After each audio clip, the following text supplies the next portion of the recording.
Hola a todos, ¿cómo están? En esta ocasión vamos a estar revisando el contenido de la lección número 5, en la que toca hablar un poquito acerca de la nomenclatura de compuestos tanto inorgánicos como compuestos orgánicos. Yo siempre he dicho que el tema de nomenclatura en química no es tan complicado, pero sí se basa mucho en los pequeños detalles, de forma tal que no va a haber otra forma en la que nosotros podamos aprender a nombrar compuestos más que practicando, practicando, practicando y practicando. Así que bueno, vamos a analizar más o menos de una forma así resumida cómo se hace, vamos a ver algunos ejemplos y esto espero que les sirva a ustedes de ayuda para que en las actividades que se entregan para esta lección pues les puedan a ustedes servir como de guía, ¿sale? Lo primero que vamos a analizar es la nomenclatura de compuestos inorgánicos. Los compuestos inorgánicos son aquellos que están formados por los elementos de la tabla periódica, con la excepción de prácticamente todos los compuestos que contienen carbono, ya que los compuestos que tienen carbono prácticamente siempre corresponden a compuestos orgánicos. ¿Sí? De hecho, la química orgánica también es conocida como la química del carbono. Cuando se enlazan dos elementos se le llama compuesto binario, ¿sí? Hablando de los compuestos inorgánicos. Cuando se enlazan tres se le llama ternario y cuando se enlazan cuatro se llama compuesto cuaternario. ¿Sí? Es muy sencillo de entender, ¿verdad? La nomenclatura para compuestos inorgánicos se hace de acuerdo a las reglas de la Unión Internacional de Química Pura y Aplicada, por sus siglas UPAC. Y de hecho vamos a analizar el anexo de la sesión número 5 que está aquí, que es una tabla de, bueno, en la que viene de una forma muy sencilla cómo se nombran los compuestos inorgánicos. Sí, aquí están clasificados por binarios, ternarios y cuaternarios, el tipo de compuesto, los componentes, es decir, un hidrácido, en este caso es un compuesto binario, está conformado o compuesto por hidrógeno y por un no metal, ¿sí? Y aquí viene de hecho cómo sería la nomenclatura. Sería el no metal con la terminación uro en el caso de los hidrácidos y la palabra hidrógeno, ¿sale? Y de hecho aquí viene un ejemplo. HF, H de hidrógeno y F de flúor. Y este compuesto de aquí se llamaría fluoruro de hidrógeno, ¿sale? Y así con todos. No me voy a detener mucho aquí porque considero yo que hay que darle un poquito más de prioridad a los compuestos orgánicos. Son un poco más, pues llamémosle complicados, pero este, pues sí los invito a que ustedes analicen con más calma esta tabla y que asimismo le den una revisada a los videos complementarios que hay sobre este apartado, sí, de los compuestos inorgánicos. Pasando a la nomenclatura de compuestos orgánicos, bueno, pues decir que se conocen más de 13 millones de compuestos que contienen carbono, entre ellos los hidrocarburos, ¿sí? Los hidrocarburos son compuestos orgánicos formados por carbono e hidrógeno. La fuente natural y principal de los hidrocarburos es el petróleo, ¿sí? Este tipo de compuestos orgánicos son muy importantes en la vida cotidiana. Por ejemplo, se encuentran en la gasolina y en el gas que utilizamos nosotros diariamente para cocinar. Hay tres tipos de hidrocarburos, que son los alcanos, los alquenos y los alquinos. Y entre ellos se diferencian por el tipo de enlace que tienen. Todos son compuestos que tienen entre ellos enlaces covalentes, pero los alcanos van a tener enlaces covalentes simples o sencillos porque únicamente se está compartiendo un solo par de electrones. Los alquenos que tienen dobles enlaces y los alquinos que tienen triples enlaces. Y aquí viene un ejemplo. Los alcanos pueden ser lineales, como en este caso de aquí tenemos una cadena principal, no hay ramificaciones, pero también pueden estar ramificados, ¿sí? Como se encuentra un ejemplo aquí abajo, en el que tenemos un sustituyente y otro sustituyente de este lado. O también pueden ser cíclicos, como se encuentra aquí en esta representación, en el que no tenemos una cadena abierta, sino que tenemos, pues eso, una cadena cerrada. La cantidad máxima de enlaces que puede formar un átomo de carbono son 4, Esto es bien importante, ¿sale? Por eso es que se dice que el carbono es tetravalente. La fórmula general de los alcanos lineales es esta que viene aquí. Y la de los cicloalcanos pues es esta de acá. Al parecer viene un poco dañado el archivo, pero es por eso que yo me di a la tarea de buscar la imagen. Aquí está, no le hagan mucho caso a esta columna de aquí, simplemente quédense con la fórmula molecular. Aquí está para los alcanos, aquí para los alquenos, para los alquinos, inclusive para los cíclicos saturados, ¿sale? Y bueno, vamos a hacer un ejemplo para que sepan cómo es que funciona esta fórmula. Si nosotros quisiéramos saber cuántos hidrógenos tiene el compuesto de, sí, el alcano que tiene 3 carbonos, pues simplemente bastaría con sustituir este 3 que nosotros estamos poniendo de forma imaginaria aquí también para saber cuántos hidrógenos tiene. Por ejemplo, el compuesto que tiene 3 carbonos, bueno, sería C3H y bastaría con sustituir aquí esta n por el 3 y hacer la multiplicación y luego la suma. 2 por 3 son 6, más 2 serían 8, ¿sale? Y el alcano, que tiene 3 carbonos, es un compuesto que nosotros conocemos como propano, ¿sí? Que el propano es uno de los componentes del gas LP, ¿sale? Y bueno, así con otros, ¿sale? Aquí viene también un ejemplo y la sustitución. La nomenclatura o las reglas para nombrar a los alcanos lineales está basada en las reglas de la IUPAC. Se utiliza el prefijo numérico griego que denota el número de átomos de carbono y se le agrega la terminación ano, ¿sale? Como son alcanos, la terminación del compuesto es ano, ¿sale? En caso de que el alcano lineal tenga ramificaciones, como lo habíamos visto hace rato, pues las reglas cambian un poquito, ¿sale? Y aquí vienen enumeradas. Y aquí, eh, pues no hay mejor forma, les vuelvo a repetir, que practicando, ¿sale? Porque si nada más lo leyéramos no sería suficiente, a más de uno le resultaría tal vez un poco inclusive confuso, ¿sale? Así que nos vamos a ir despacito y luego vamos a ver unos ejemplos. Número uno, se busca la cadena de carbonos más grande, a la cual le vamos a llamar cadena principal, ¿sale?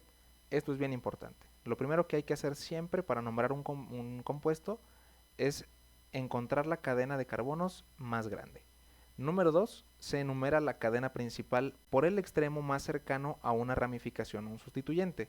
Si nosotros tenemos una cadena de carbonos y tenemos un sustituyente que está más cercano al extremo izquierdo, pues nosotros a partir de ese extremo izquierdo vamos a empezar a enumerar, ¿sale? Se escribe, número 3, se escribe el nombre del alcano, indicando primero el número en donde se encuentra la ramificación, seguido de un guión más el nombre de la ramificación, seguido del nombre de la cadena principal, ¿sale? Punto número 4, en caso de que la ramificación se repita varias veces, se antecede al nombre de la ramificación un prefijo, di si son 2, tri si son 3, tetra si fueran 4 y así sucesivamente, ¿sale? Número 5, si la ramificación es distinta, se ordena alfabéticamente para nombrarlas. Ahorita vamos a ver algunos ejemplos de cuáles son los sustituyentes más usuales, que se ven con más, eh, pues sí, con más normalidad. Y vamos a ver que algunos pues se llaman diferentes. De hecho, ahí, por ejemplo, los metiles, los etiles, ahorita vamos a verlo, ¿sale? Para que no se confundan. Y se ordenan alfabéticamente. Y finalmente, para nombrar las ramificaciones se cambia la terminación ano por il, en caso de que la ramificación sea un hidrocarburo. Sí, ahorita les digo, vamos a ver algunos ejemplos. Pasando a los alquenos y a los alquinos, estos son hidrocarburos formados por enlaces covalentes dobles y triples respectivamente, entre dos carbonos. ¿Sale? A diferencia de los alcanos, en los que sí tenemos nosotros alcanos que pueden tener un solo carbono, como en el caso del metano, para estos compuestos tenemos que tener forzosamente por lo menos dos carbonos, entre los que estarían esos dobles y triples enlaces. La fórmula general para los alcanos, bueno, no aquí dice alcanos, debería decir alquenos, lineales es esta de aquí, y para los alquinos es esta de acá. Les vuelvo a poner la imagen.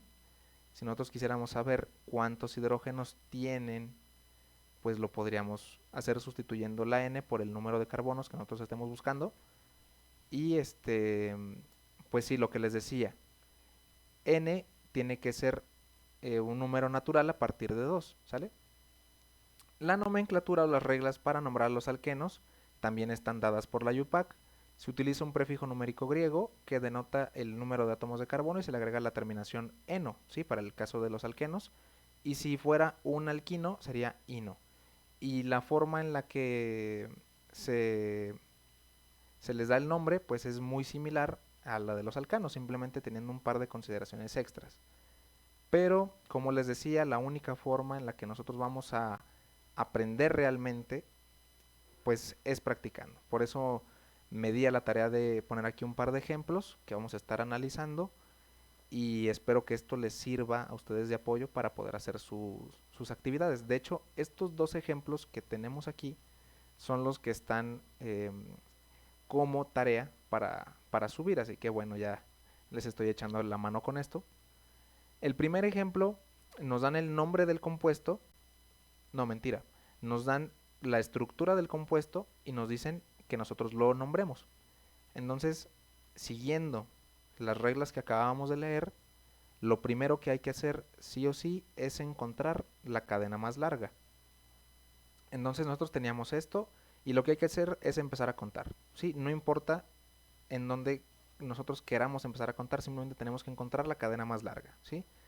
Entonces empezamos 1, 2, 3, 4 y aquí se divide porque tendríamos dos caminos disponibles, ¿no? Hacia la derecha o hacia arriba. Si nosotros nos quedáramos a la derecha, pues aquí se acabaría la cadena. Pero no, si nosotros nos vamos hacia arriba, tendríamos otro carbono extra, de forma tal que esta entonces es nuestra cadena más larga. Ahora, ¿cómo vamos a saber a partir de qué extremo vamos a empezar a enumerar? Bien sencillo, como decíamos en el segundo punto, hay que ver dónde está el sustituyente más cercano. Nosotros, en automático, cuando decidimos que esta es nuestra cadena más larga, yo les recomiendo que ustedes la encierren así, ¿sí? Para que en automático todo lo que se encuentre fuera de esa cadena principal son ramificaciones, ¿sí? Son sustituyentes. Y esos son los que hay que empezar a nombrar. Entonces, en este caso, nosotros en automático dejamos fuera este metil de aquí. Ya me estoy adelantando un poquito, pero este sustituyente de aquí se llama metil. Tiene un único carbono, ¿sale? Entonces, si nosotros hubiéramos empezado a enumerar a partir de aquí, nos quedaría muy, muy lejos. Y si nosotros empezamos a enumerar de aquí, nos queda más cerquita. Entonces, aquí empezamos a enumerar. 1, 2, 3. Entonces, nosotros ya tenemos varias cosas para empezar a nombrar nuestro compuesto. Lo primero es que como no hay dobles enlaces, se trata de un alcano, ¿cierto? No tiene en ningún lugar un doble o un triple enlace, entonces es un alcano. Además de esto, ya tenemos cuántos carbonos tiene la cadena principal. Tiene 6 carbonos, de forma tal que el prefijo es ex, ¿sí? De 6, hexano. Estamos hablando de que tenemos un hexano. Y lo único que hay que hacer para terminar de nombrar al compuesto es nombrar o tener en cuenta los sustituyentes. En este caso les decía, tenemos un metil. Y aquí vamos a hacer un pequeño paréntesis porque aquí están algunos de los sustituyentes que encontramos con más normalidad en estos compuestos. Se estarán preguntando por qué aquí sí lo puse como con las letras y aquí no. Hay diferentes formas, ¿sí? de representar una estructura química. Esta forma de aquí se llama fórmula semidesarrollada, ¿sí? En la que sí escribimos el símbolo del elemento y, bueno, sí se ponen estas líneas que son los enlaces. Pero también hay una forma que es la fórmula simplificada, que es a través de puras líneas, ¿sí? Y cada punta de las líneas corresponden a un carbono. De hecho, este compuesto de aquí lo volví a dibujar, pero de la forma simplificada, para que vean cómo se vería. ¿Sí? Igual estamos hablando de que hay 6 carbonos y tenemos un único sustituyente, pero sí cambia mucho, ¿no? Sí se ve mucho más sencillo si lo vemos así que si lo vemos así. Es más simple también de hacer los dibujos de esta otra forma. ¿Sí? Entonces los sustituyentes que yo dibujé están hechos de esta forma, ¿sale? Pero es tan sencillo como contar el número de puntas que hay y cada punta es un carbono. Si nada más el sustituyente tiene un carbono, estamos hablando de un metil, ¿sale? Aquí está. Este y este vendrían a ser lo mismo, aunque les digo, uno está de la fórmula semidesarrollada y el otro de la fórmula simplificada. Si el sustituyente tiene 3 carbonos, estamos hablando de un isopropil en el caso de que el carbono que está unido a la cadena principal sea el de en medio, ¿ok? Este sería el isopropil. Si nosotros viéramos un sustituyente que tiene esta forma de patita de pollo y tiene 4 carbonos, estamos hablando de un terbutil, ¿sale? Si nosotros estamos hablando igual de un sustituyente de 3 carbonos, igual que este, pero el carbono que está unido a la cadena principal es uno de los extremos, estamos hablando simplemente de un propil, ¿sí? No de un isopropil, simplemente de un propil. Y si nosotros tenemos un sustituyente que es como si fuese una, pues como una antenita, ¿no? De un insecto, estamos hablando de un etil, ¿sale? De 2 carbonos. Estos son los sustituyentes más comunes, ¿sale? Esto les va a ayudar mucho para poder ustedes mismos hacer ejercicios, ¿sí? Que les ayuden a practicar. Entonces lo único que hay que hacer ya para terminar de nombrar nuestro compuesto es decir en qué posición está este sustituyente. Está en la posición número 3, le ponemos un guión, le ponemos qué sustituyente es, en este caso es un metil, y le ponemos hexano, ¿sale? Y este sería el nombre de este compuesto de aquí. De esta forma está representado de la fórmula simplificada, pero es lo mismo. Y bueno, este dibujo que hice aquí es también para demostrarles, porque tal vez más de uno se esté preguntando por qué este dice CH3, este dice CH2, este nada más dice CH. Bueno, como lo mencionamos hace un momento, el carbono es tetravalente, o sea, solamente puede tener como máximo 4 enlaces al mismo tiempo. Si nosotros le pusiéramos un quinto enlace al carbono, estaríamos cometiendo un error garrafal, ¿sí? Entonces, nosotros tenemos que siempre tener en cuenta que no nos estemos pasando de enlaces, porque si nos estamos pasando significa que algo estamos haciendo mal, ¿sale?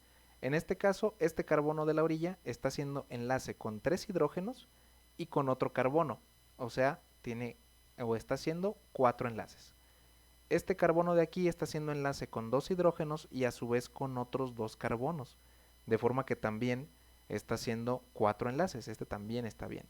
Y este de aquí está haciendo enlace únicamente con un hidrógeno, pero está haciendo a su vez enlace con otros 3 carbonos, de forma que también está haciendo 4 enlaces, ¿sí? Por eso es que tenemos que tener en cuenta esto para nosotros no equivocarnos. Si yo aquí a este hidrógeno le pusiera que tiene más de uno, le pusiera por ejemplo 2, estaría diciendo que el carbono está haciendo 5 enlaces. Y ahí en automático, tachita, ¿sale?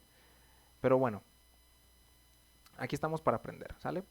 Y este es el otro ejemplo. Aquí, en vez de que nos den la estructura, nos dan el nombre y nos dicen hay que dibujarlo. Yo les recomendaría, aunque de esta forma es más visual, porque podemos hacer la cuenta, es mucho más sencillo nosotros hacerlo de esta forma. Igual les repito, en esta fórmula simplificada, cada punta es un carbono. Entonces, vamos a empezar. Nos dice que dibujemos el 2-etil-heptano. Cuando nos dice o tiene la terminación ano, nosotros sabemos que se trata en automático de un alcano, ¿sí? Es decir, no hay ni dobles ni triples enlaces.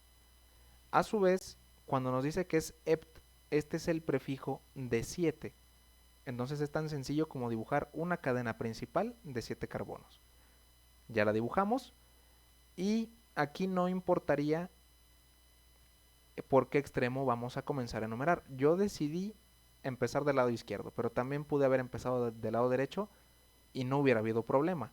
Sí, pues porque sería simplemente como voltear, ¿no? Voltear el dibujo y sería exactamente el mismo compuesto, ¿estamos de acuerdo? Y lo único que hay que hacer es poner en la posición número 2 un etil. En la posición 2 ponemos un etil, ¿sale? Recordemos que el etil es este sustituyente que tiene esta forma como de antenita, ¿sí? Entonces aquí está, lo dibujamos y ya estaría. Estos son ejemplos muy sencillos. Les digo, estos son los ejemplos que están para que ustedes los hagan. Ya les ayudé con esta parte. Pero también hay unos que están aparentemente más tenebrosos. Pero es tan sencillo como sentarse, verlos, analizarlos.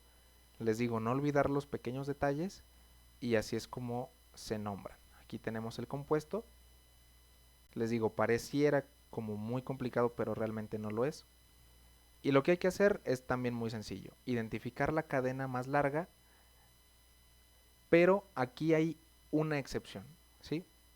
Una excepción porque estamos hablando, en primer lugar, ya vemos la aparición de dobles enlaces.